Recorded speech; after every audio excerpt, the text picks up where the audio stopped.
farmacêutica e trabalho atualmente como farmacêutica responsável por farmácias comerciais. Sou professora dos cursos técnicos do Instituto Educacional Vera Cruz e vou estar esse mês ministrando para vocês a disciplina de Introdução à Farmácia. Vou iniciar a minha aula explicando um pouco da minha metodologia de ensino. Nós teremos 4 encontros. No nosso primeiro encontro, nós estudaremos a origem e evolução da farmácia e vamos também conhecer a nossa profissão. No nosso segundo encontro, nós estudaremos o medicamento em si e a sua inserção na saúde e na sociedade. No nosso terceiro encontro, conheceremos algumas formas farmacêuticas, vias de administração, prescrição médica, dispensação de medicamentos, embalagens, bulas e rótulos. E no nosso quarto encontro, conheceremos um pouco da nossa legislação e do nosso código de ética da profissão farmacêutica. O objetivo da nossa disciplina é levar ao aluno a compreender a evolução histórica da profissão farmacêutica em seu contexto sociocultural e político, apresentar as áreas de atuação do profissional farmacêutico, compreender a importância de conhecimentos, habilidades e atitudes no mercado de trabalho, oportunizar o acadêmico a refletir sobre o papel do medicamento na sociedade e desenvolver a responsabilidade social no contexto da comunidade. Bem, vamos iniciar, entendendo o que é farmácia. A palavra farmácia vem do grego fármaco, que significa remédio e veneno. A farmácia, ela tem 2 conceitos. Como ciência, ela é tida como a ciência que estuda como preparar, armazenar e combinar produtos para criar remédios contra as doenças. Estes produtos, eles podem ser tanto de origem natural como de origem sintética. A farmácia como estabelecimento é uma unidade de prestação de serviços destinada a prestar assistência farmacêutica, assistência à saúde e orientação sanitária individual e coletiva, na qual se processe a manipulação e ou dispensação de medicamentos magistrais, oficinais, farmacopéicos ou industrializados, cosméticos, insumos farmacêuticos, produtos farmacêuticos e seus correlatos. Essa definição está de acordo com a Lei 13.021, de 8 de agosto de 2014. Esta lei, ela também classifica a farmácia em 2. A farmácia sem manipulação, ou seja, as drogarias, que são os estabelecimentos de dispensação e comércio de medicamentos, e as farmácias de manipulação, que são aquelas que vão manipular as fórmulas magistrais e oficinais e também vão comercializar suas formulações.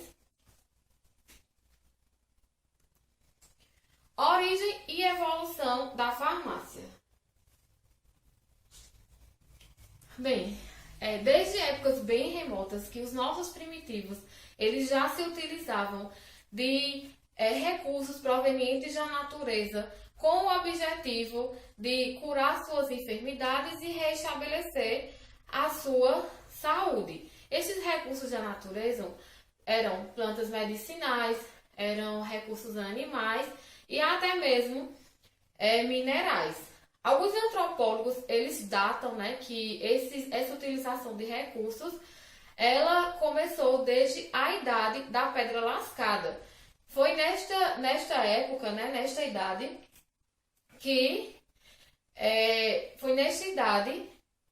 que começou as primeiras escritas, surgiram as primeiras escritas e também começou a escassez de caça e nesta época a sociedade, a população, ela teve que começar a cultivar os seus alimentos e domesticar animais.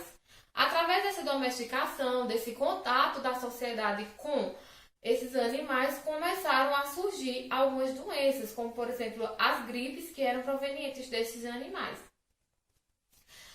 A medicina primitiva, ela baseava-se em crenças e ritos mágicos aliada ao uso de plantas medicinais. Até hoje, alguns xamãs, né, que são os curandeiros, eles usam, né, determinadas plantas para provocar alucinações ou para promover a cura. Apesar de nós sabermos que naquela época as doenças elas eram provenientes desse contato, né, de pessoas com animais, da contaminação de rios, quando começaram a fazer suas plantações, na época eles acreditavam, né, que a doença ela vinha de um castigo de Deus. Então, por isso, a doença ela é chamada como xerto. Xerto significava doença, pecado ou castigo divino.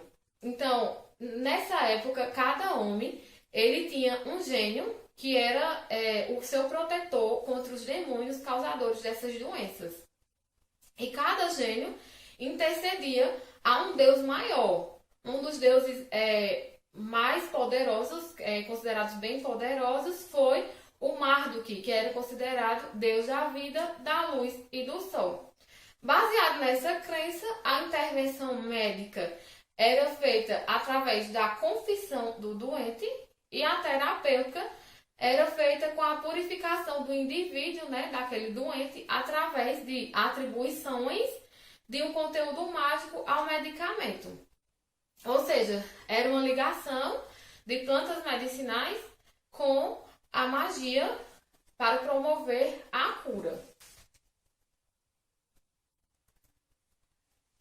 Os primeiros achados, né, sobre escritos farmacêuticos e médicos foram encontrados na Mesopotâmia e no Egito.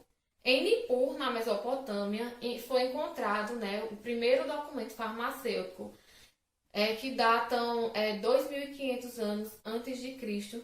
E neste documento, né, contém 15 receitas médicas. Esse documento é conhecido como Tábua Sumérica, que é uma tábua de argila escrita pelos povos suméricos. O tratado médico mais antigo foi encontrado no Egito e ele data aproximadamente 1.500 anos antes de Cristo. Nesse tratado, né, esse tratado é chamado de Papiro de Ebers e nele, né, delineia tratamentos mágicos, mecânicos e farmacológicos. Esse tratado ele contém 20 metros e nele possui 7.000 substâncias medicinais e 811 fórmulas. Dentre essas plantas medicinais, né, que contém no papiro de Ebers estão a linhaça, o zimbro, a romã, o alface e entre outras. E esse papiro de Ebers ele também trazia, né, algumas algumas curas feitas através de animais e minerais. Os animais, no caso, eles utilizavam a carne de animais para curar feridas. O mel da abelha era utilizado como antisséptico local e a cera e a teia de aranha era utilizada como desinfetante. Eles também utilizavam gordura de vaca, vísceras de porco e o leite da burra. Os minerais se destacou os sais de chumbo, que eram utilizados pelos egípcios na antiguidade como forma de maquiagem. E aquela maquiagem que os egípcios usavam não era por vaidade, e sim como proteção de infecções oculares. Hipócrates, o pai da medicina. Bem, Hipócrates, ele sugeriu uma teoria, né? Criou uma teoria chamada a teoria dos humores. Essa teoria de Hipócrates, ela se baseava em que o corpo humano ele possuía 4 elementos. Esses elementos eram a bilis amarela, bilis negra, o sangue e a linfa ou fleuma. A teoria de Hipócrates dizia que esses 4 elementos eles tinham que estar em perfeito equilíbrio. Um desequilíbrio nessas 4 substâncias causaria a doença do corpo e também do espírito. Segundo Hipócrates, esses 4 elementos eles estavam também ligados à atmosfera terrestre. Ou seja, a bilis amarela ela estava ligada ao fogo, contendo propriedades de calor e secura. A bilis negra estava ligada à terra, contendo propriedades de secura e frio. A linfa, ou fleuma, estava ligada à água e continha propriedades úmidas e frias. E o sangue estava ligado ao ar e continha propriedades de calor e umidade.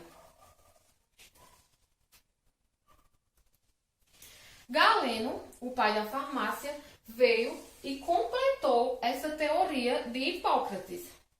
Galeno acreditava que esses 4 elementos eles estavam ligados ao temperamento das pessoas.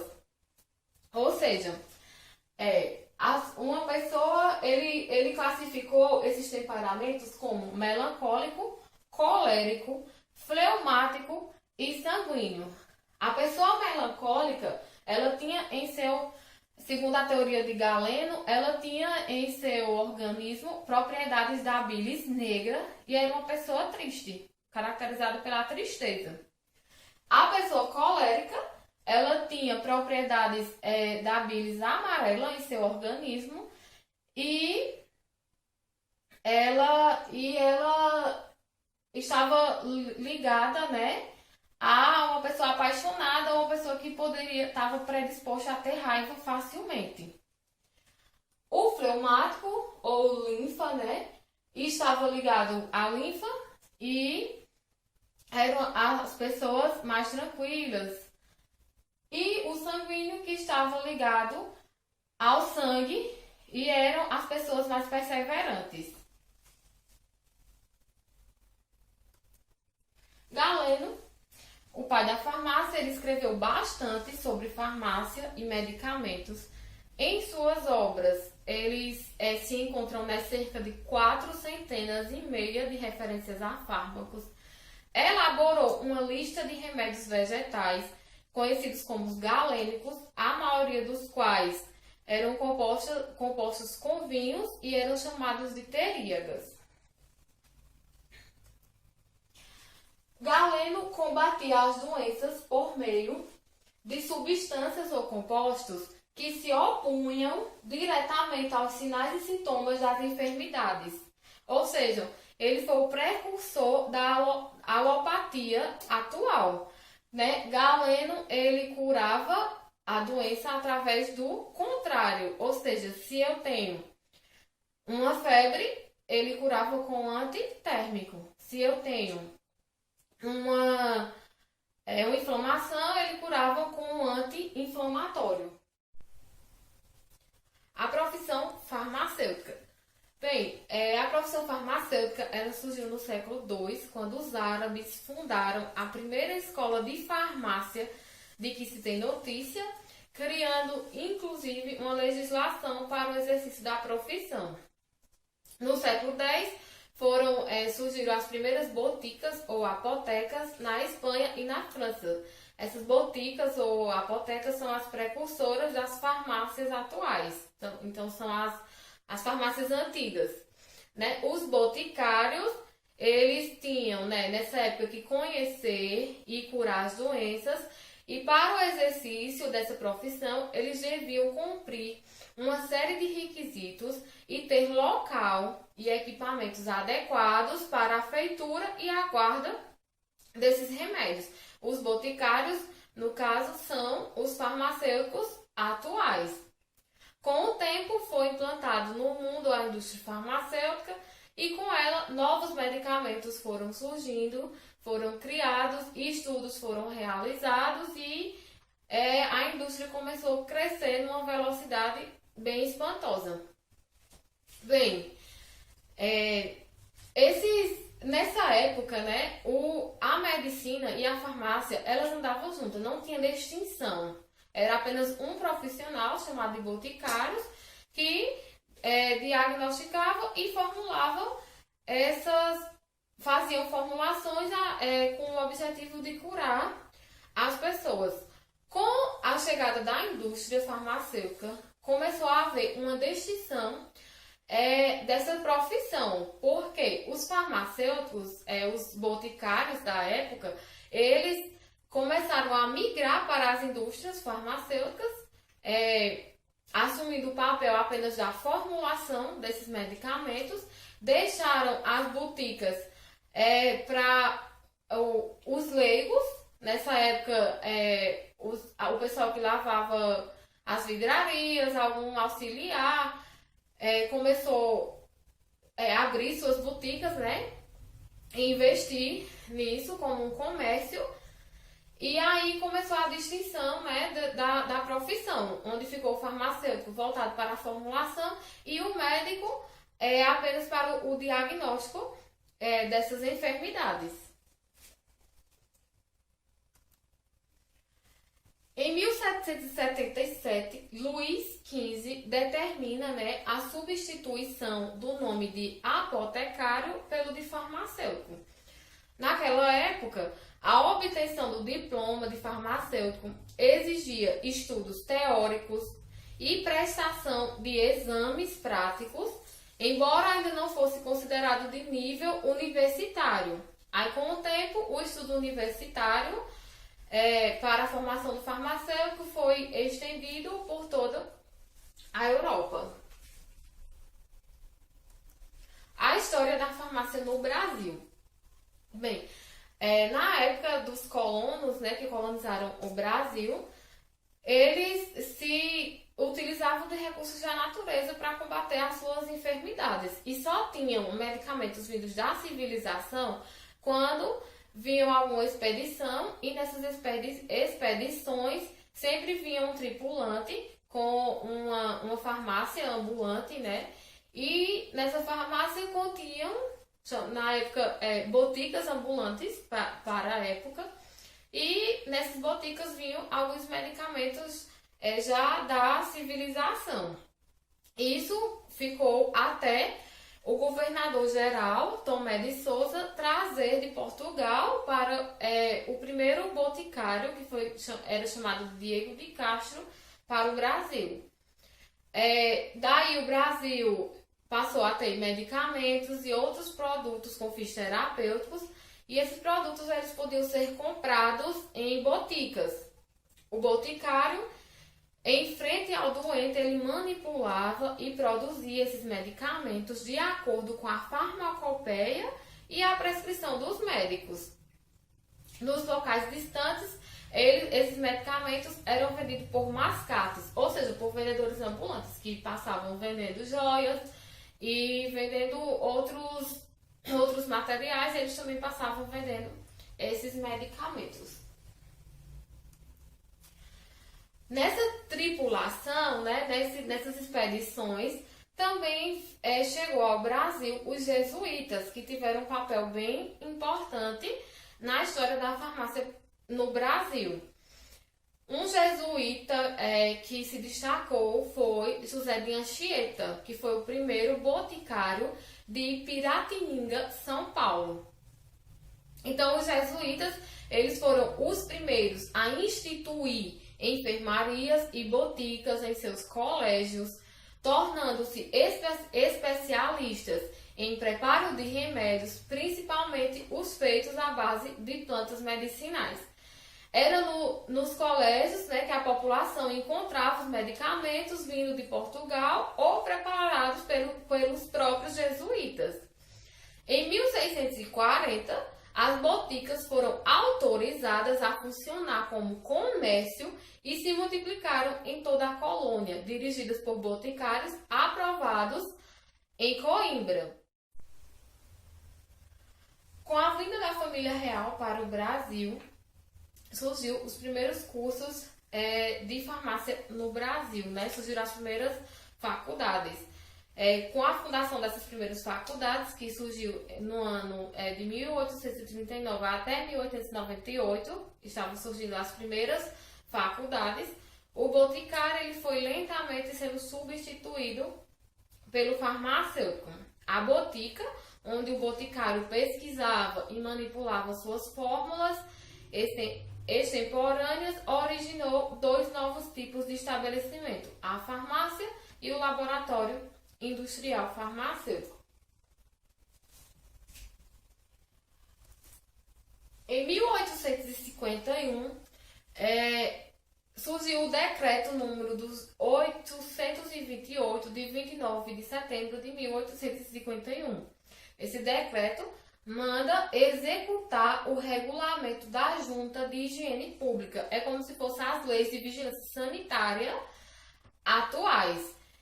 E ao se tratar de medicamentos, né, o artigo 52, ele dizia o seguinte, que os boticários, eles deverão administrar suas boticas por si próprios e não poderão ter mais de uma ou abrir outra por sua conta, sem que ponham para as administrar outros boticários, igualmente matriculados ou oficiais competentemente aprovados pelas escolas de medicina, segundo a habilitação que para esse fim serão ordenadas.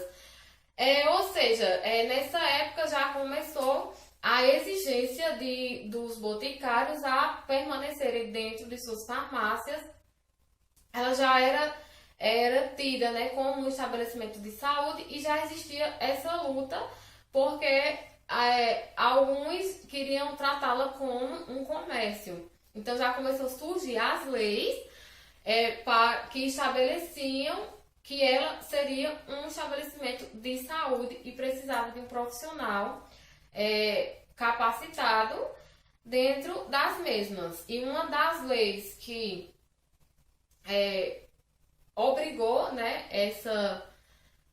a presença do farmacêutico foi essa lei 29 de setembro, 828, de 29 de setembro de 1851. O artigo 64 desta lei, né, ainda diz que os boticários eles devem ter e apresentar os seus diplomas, as farmacopeias em uso, a lista dos facultativos e a tabela de substâncias venenosas de que trata o artigo 79. Essas substâncias venenosas, no caso, seriam os psicotrópicos de hoje. Os droguistas que venderem as substâncias venenosas referidas na dita tabela devem tê-la e apresentá-la e a certidão de suas matrículas. Os que se negarem a isso serão considerados como exercendo profissão sem títulos e são sujeitos a penas. Essas penas eram multas e, em alguns casos, até 15 dias de prisão.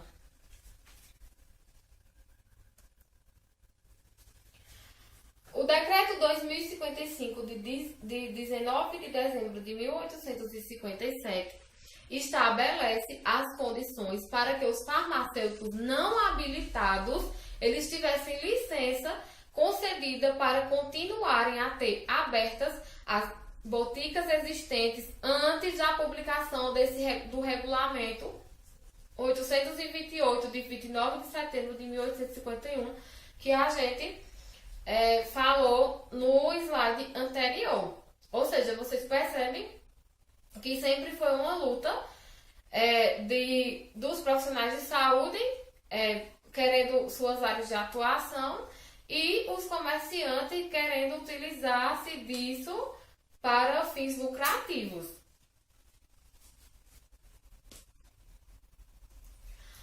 O decreto número 2055, de 19 de dezembro de 1857, né, no artigo 2, ele fala que para obterem essa licença, né, essas pessoas elas deverão satisfazer as seguintes condições, ou seja, elas têm que provar a existência da botica que eles pretendem conservar aberta antes da promulgação do predito regulamento, ou seja, do regulamento que nós falamos anteriormente. Eles têm que provar a necessidade de conservação desta botica no lugar em que ela já existia, a falta de outra dirigida por farmacêutico legalmente habilitado no mesmo povoado. Devem provar que a botica se conserve regularmente sortida das drogas ou medicamentos mais procurados e indispensáveis para as urgentes aplicações de terapêutica, e ainda devem provar que o seu grau de perícia na prática da farmácia, ou seja, o seu grau de experiência, e ainda devem provar o modo que fazem essas receitas médicas. Eles ainda deveriam apresentar para poder ter sua licença concedida. O decreto 2055, né, no artigo 3, ele fala que para comprovar essas condições, né, as condições 1, 2 e 3 do artigo antecedente, os pretendentes eles exibirão documentos fornecidos pela Câmara Municipal do lugar onde vai existir a botica, e para conformarem as condições 4 e 5, eles poderão apresentar a certidão dos médicos nela residentes, ou seja, eles precisavam de documentações que comprovassem todos os requisitos que nós falamos no slide anterior. O artigo 4º, ele fala, né, quando no lugar em que existir a botica houver em efetividade uma das autoridades sanitárias criadas pelo referido regulamento de 29 de setembro de 1851, os documentos para provarem as condições 2, 3, 4 e 5 do artigo 2 serão passados pelas autoridades sanitárias e por ela confirmados.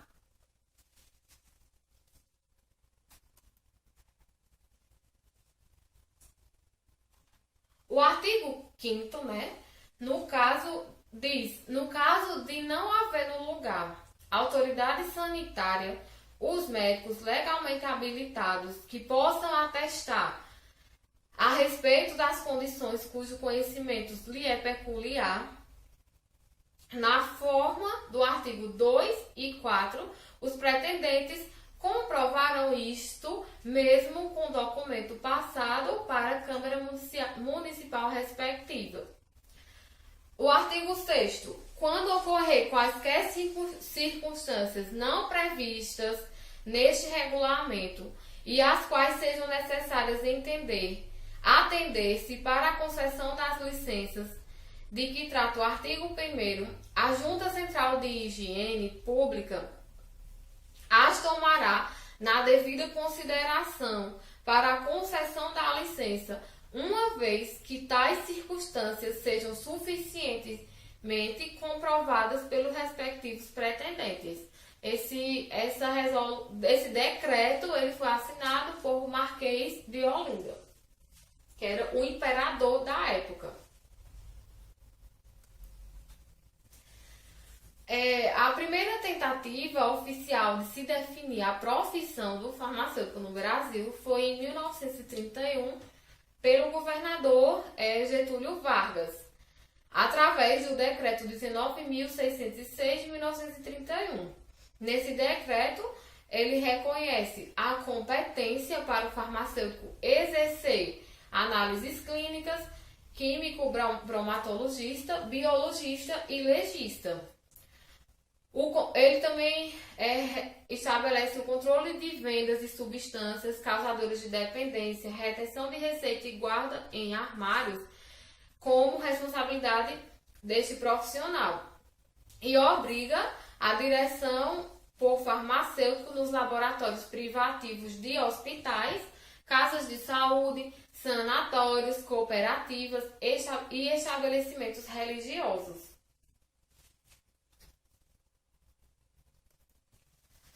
Lei número 5.991, de 17 de dezembro de 1973. Essa lei, ela dispõe sobre o controle sanitário do comércio de drogas, medicamentos, insumos farmacêuticos e correlatos e dá outras providências.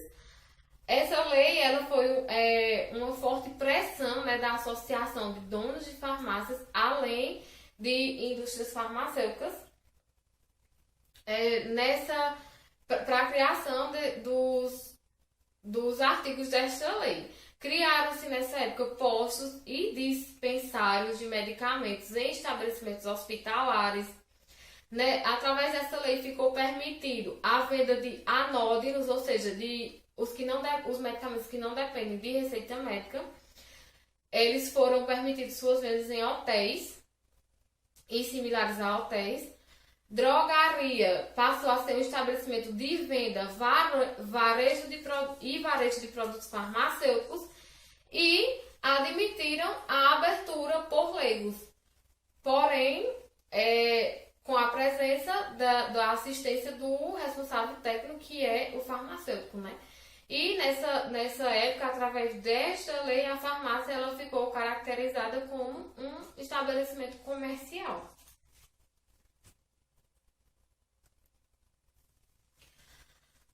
A Lei número 13.021, de 8 de agosto de 2014, ela dispõe sobre o exercício e a fiscalização das atividades farmacêuticas.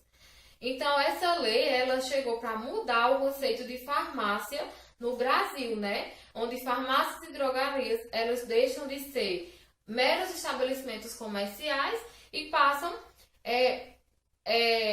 se transformam, né, em unidades de prestação de assistência farmacêutica, assistência à saúde e orientação sanitária individual e coletiva.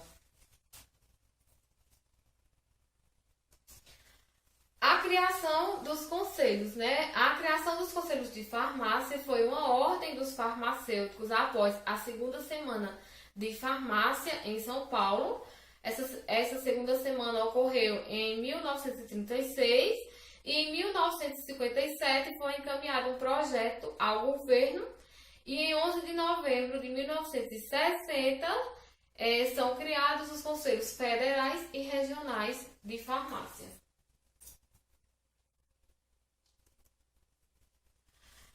A resolução do Conselho Federal de Farmácia, né, número 471, de 28 de fevereiro de 2008, ficaram determinados os principais símbolos da profissão farmacêutica no Brasil. Então, um dos principais símbolos é a taça, né, que tem uma serpente enrolada na taça.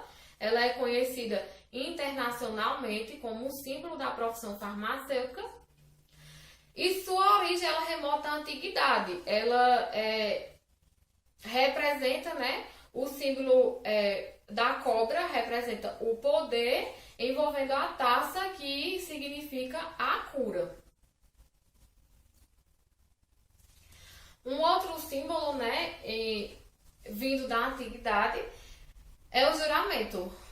Segundo a resolução, ficou determinado que o juramento oficial na colação de grau seria uma adaptação do famoso juramento de Hipócrates, que também já era executado tradicionalmente na hora das formaturas mais antigas. Então, a gente pode ver que, mais uma vez, é baseado na mitologia grega.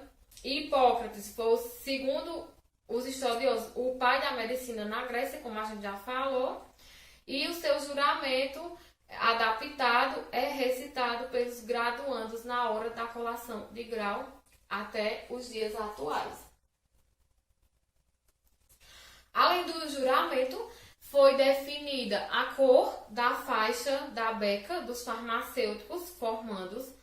Essa cor foi, escolheram o amarelo, né? Foi escolhido para simbolizar a saúde, a perseverança, naturalidade, limpeza, juventude e natureza. Acredita-se que traz equilíbrio e cura. Para o anel da formatura, escolheram a pedra topázio imperial amarela para simbolizar sabedoria. Acreditava-se, né, acredita-se que ativa o intelecto, a comunicação, a concentração, a disciplina, a atenção aos detalhes e a harmonia portador. Bem, pessoal, eu trouxe aqui alguns precursores da química e da medicina, ou seja, algumas ciências que eram utilizadas na antiguidade. E antes de existir a química, antes de existir as ciências atuais, existiam outras ciências, e eu trouxe aqui duas que me chamou muito a atenção dessa época, né? E uma delas foi a alquimia. A alquimia, né, ela procurava entender o relacionamento do homem com o universo e a explorar esta relação para beneficiar o ser humano. Os fundamentos eram que todos os metais eram iguais em sua essência e que era possível transformar um em outro. A alquimia, ela acreditava que o homem também podia sofrer transmutação como os metais e tornar-se imortal. A alquimia, ela se baseava na filosofia grega, né? Ou seja, na teoria dos 4 elementos, fogo, ar, terra e água, proposta por Aristóteles. Ela se baseava na teoria das 3 essências, que esta teoria, ela dizia que toda matéria era formada por combinações diferentes de sal, enxofre e mercúrio. E também se baseava no misticismo oriental, onde selecionavam-se os números 3, 4 e 7 e figuras geométricas, como amuletos em seu dia a dia, bem como eles invocavam deuses e demônios para realizar as transformações que desejavam na matéria. Uma outra base da alquimia era as tecnologias egípcias, que uma alquimista chamada Maria desenvolveu alguns equipamentos para a realização de destilação, de sublimação, e desenvolveu o banho-maria.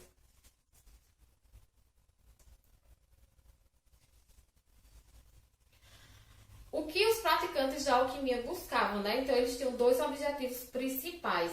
Um era o desenvolvimento da pedra filosofal, que, segundo os preceitos alquímicos, essa pedra ela seria um objeto capaz de transformar todo e qualquer metal em ouro.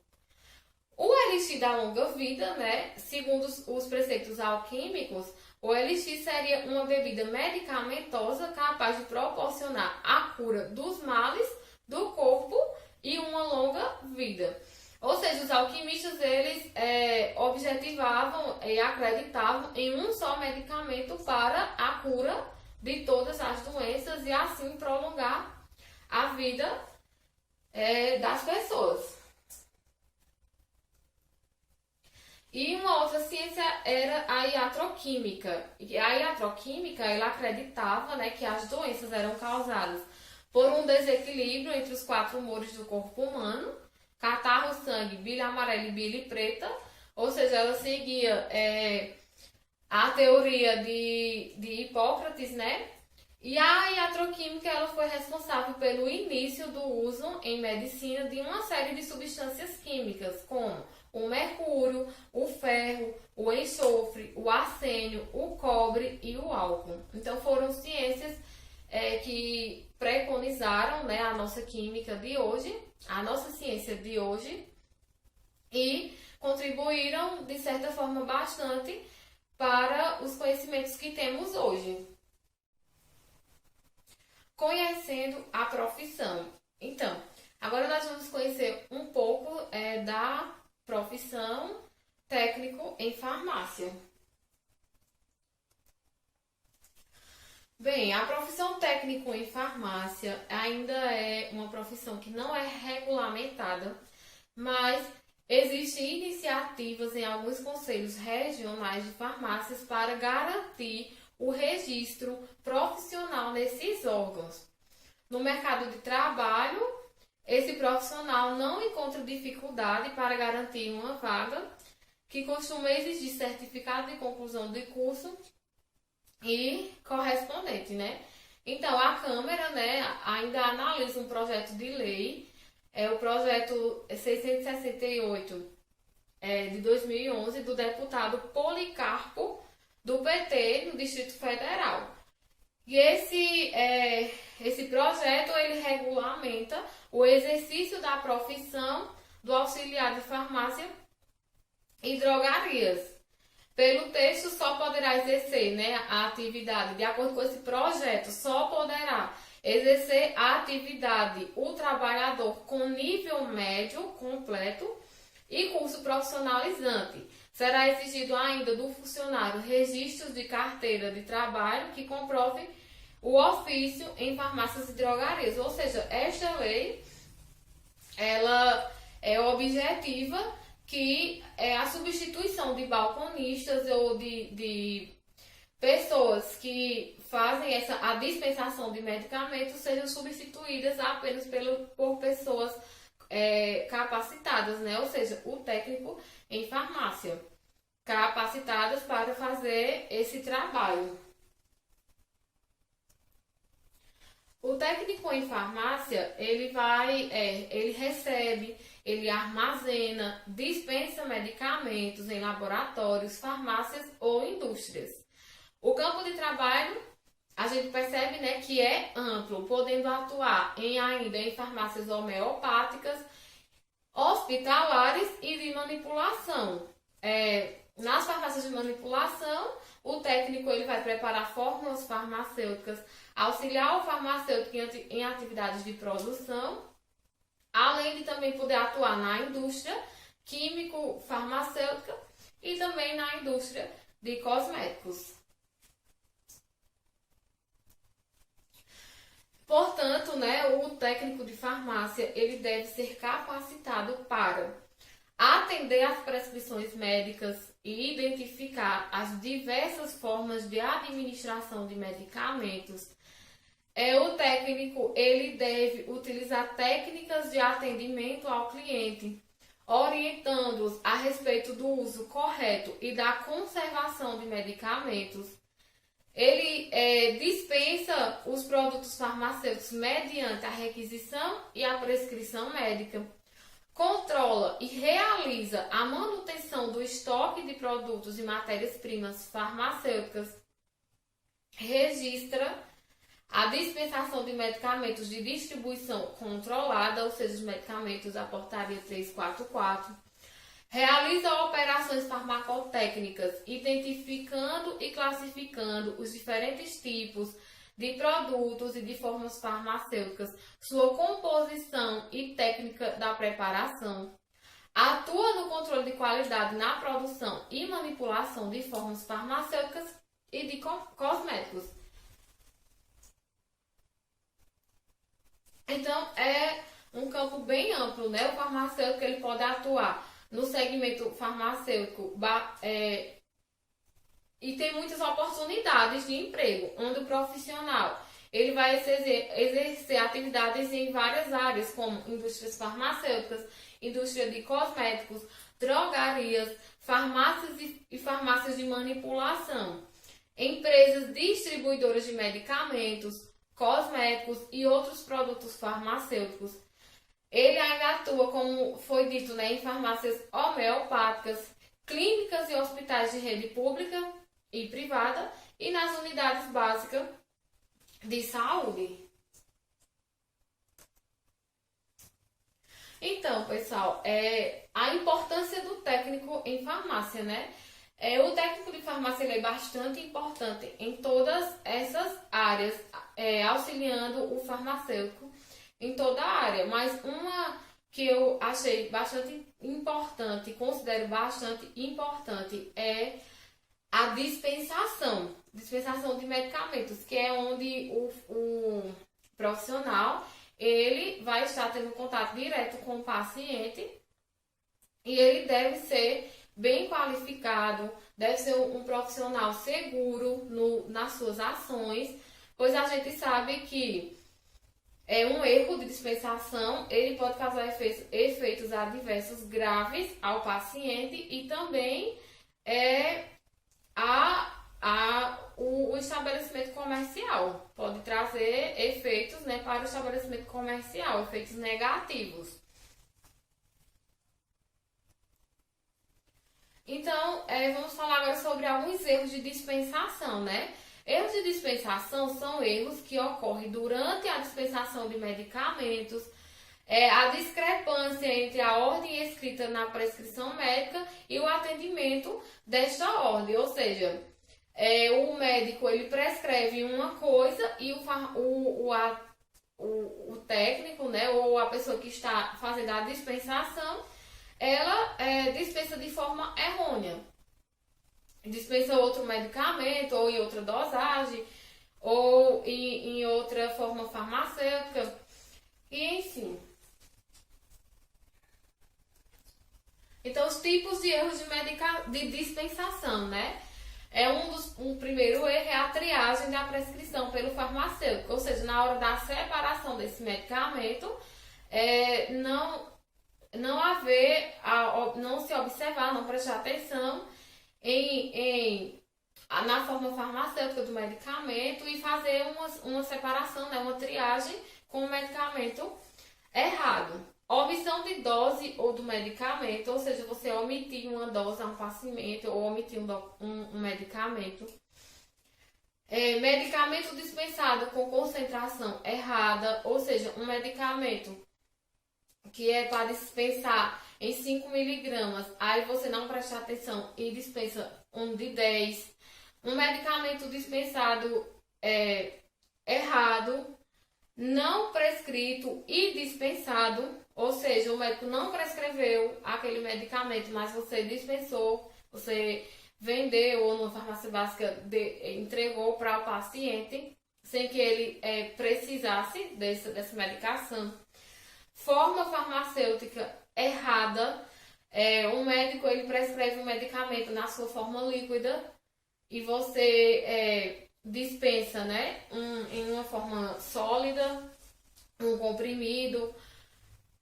O desvio de qualidade, ou seja, você dispensar medicamentos com os blisters abertos, medicamentos quebrados, medicamentos vencidos e atraso na dispensação dos medicamentos. Por exemplo, em caso de dispensação hospitalar, que é uma dispensação mais urgente, e você atrasar a dispensação quando o paciente está precisando com uma certa urgência. As causas, né, dos erros de dispensação. Bem, uma das principais causas é a desorganização do processo, né?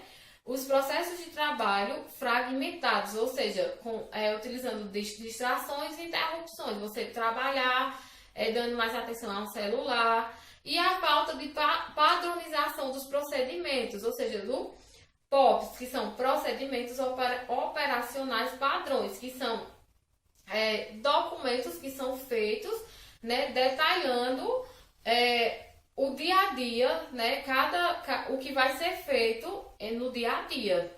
Então, essa padronização de procedimentos, ela ajuda muito a atividade sair mais correta, né? O desabastecimento, no caso a falta de medicamentos, RH, carga horária de trabalho excessiva, faz com que o profissional dispense medicamentos errados e ambiente inadequado.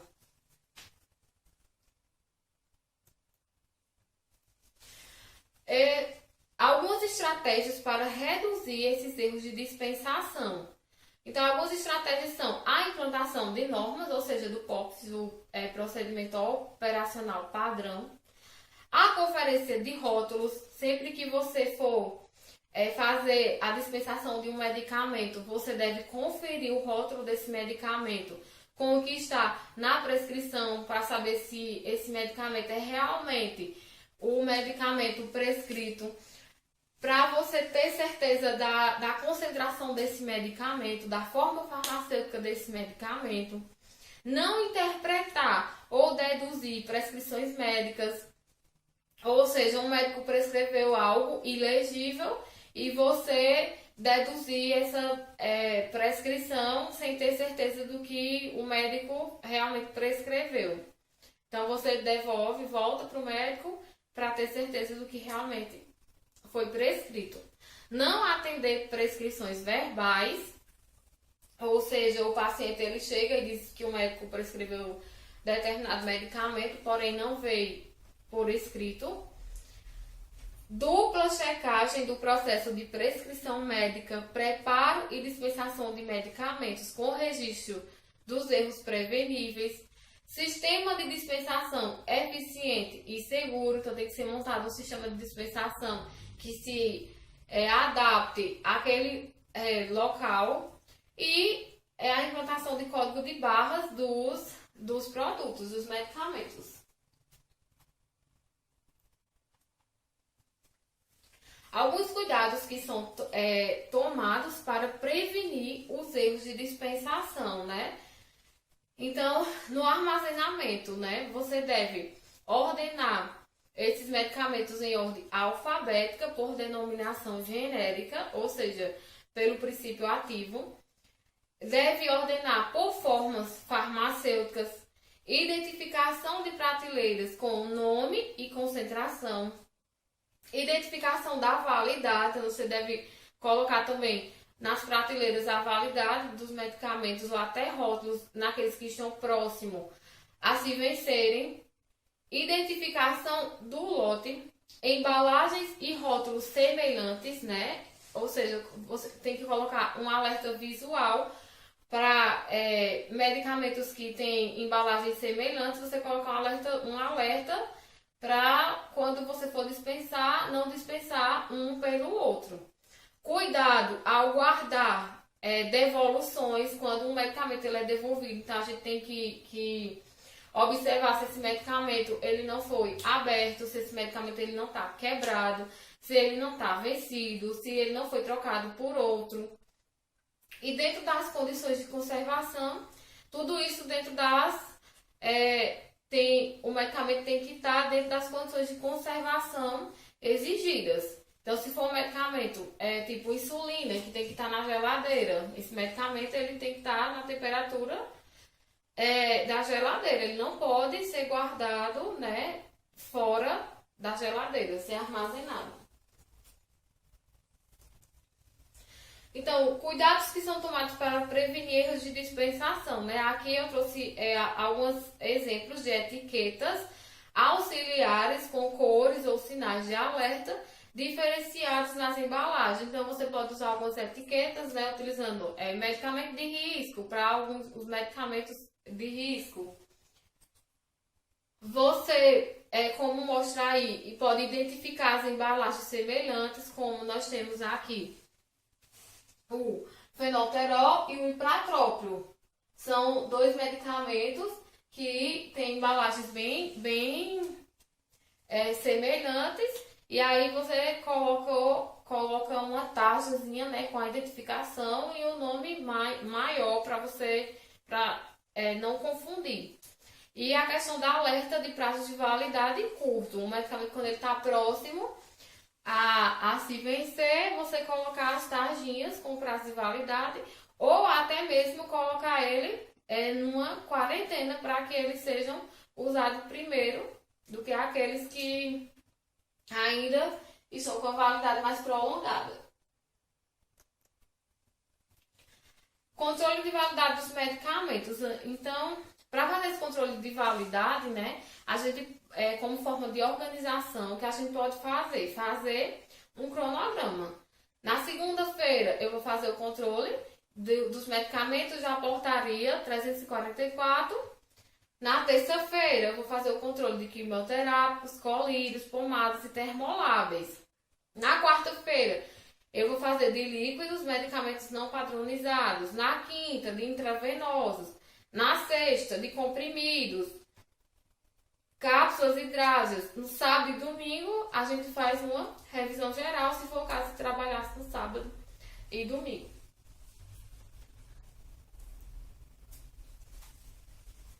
Identificação dos medicamentos na questão de fracionamento, né? Quando a gente fraciona um medicamento, ele geralmente fica alguma parte dele sem a identificação da validade. Então, se você administra ao paciente aquele que tinha a validade, esse outro eu não vou saber quando ele vai vencer. Então, eu tenho que fazer uma etiquetazinha. Nessa etiqueta, você tem que colocar o nome do medicamento, a concentração, o lote e colocar a validade deste medicamento e você coloca a sua responsabilidade.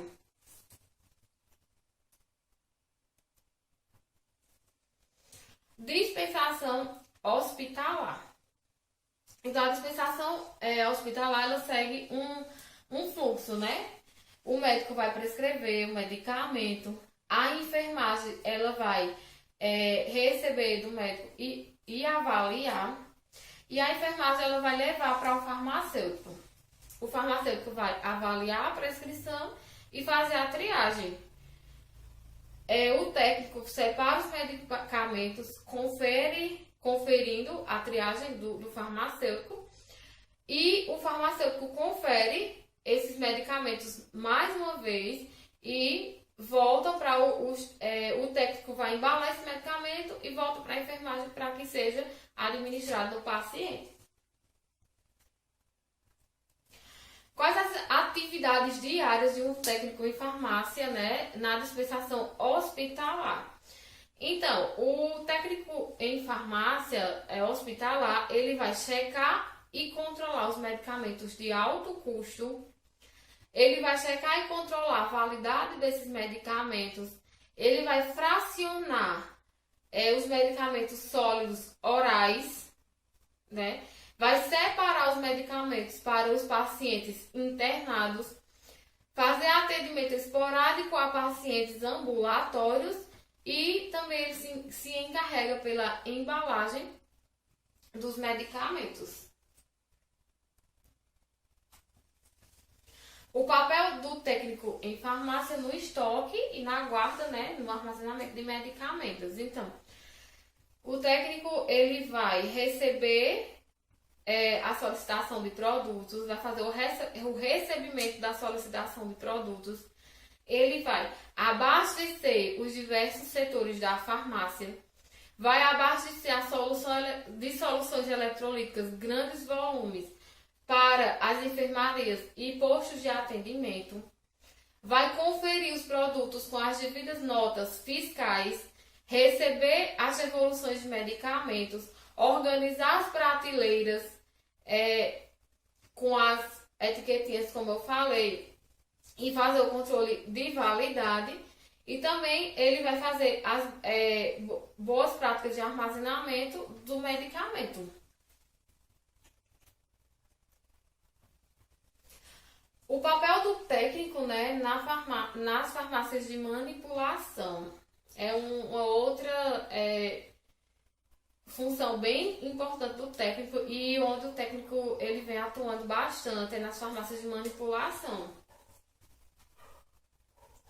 Então, na farmácia de manipulação, o técnico ele vai cuidar, né, da paramentação e utilização de EPIs. E o que é isso? EPIs são equipamentos de proteção individual, que são o jaleco, as luvas, a máscara, a touca, os propés. Então, o técnico, tanto o técnico como o farmacêutico, ele tem que fazer essa utilização e tem que ter esses cuidados com essa paramentação, né?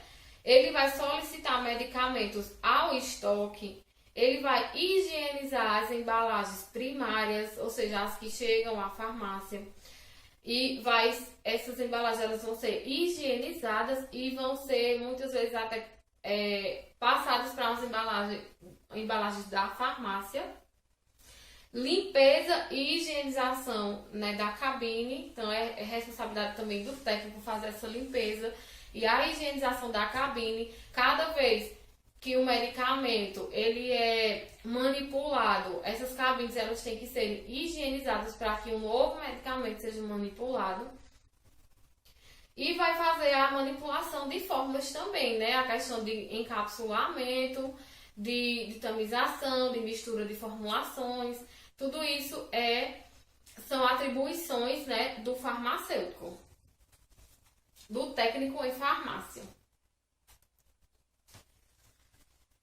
Cuidados para a prevenção de erros de dispensação na farmacotécnica, né, na farmácia de manipulação.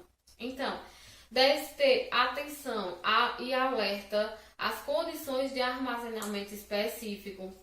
Deve-se preservar o frasco ou blister junto ao medicamento manipulado até a conferência pelo farmacêutico. Deve ter atenção à validade atribuída e ter rastreabilidade. E ainda também é muito importante a atenção na hora da manipulação de fórmulas e quando o medicamento ele sai, a questão da etiquetagem, a questão da pesagem do medicamento, tudo isso o técnico de farmácia ele tem que ter bastante atenção. E eu finalizo, né, a nossa aula com a frase de Aristóteles, onde diz que nós somos o que fazemos repetidas vezes. Portanto, a excelência não é um ato, mas um hábito. Aqui estão as minhas referências bibliográficas. E obrigada.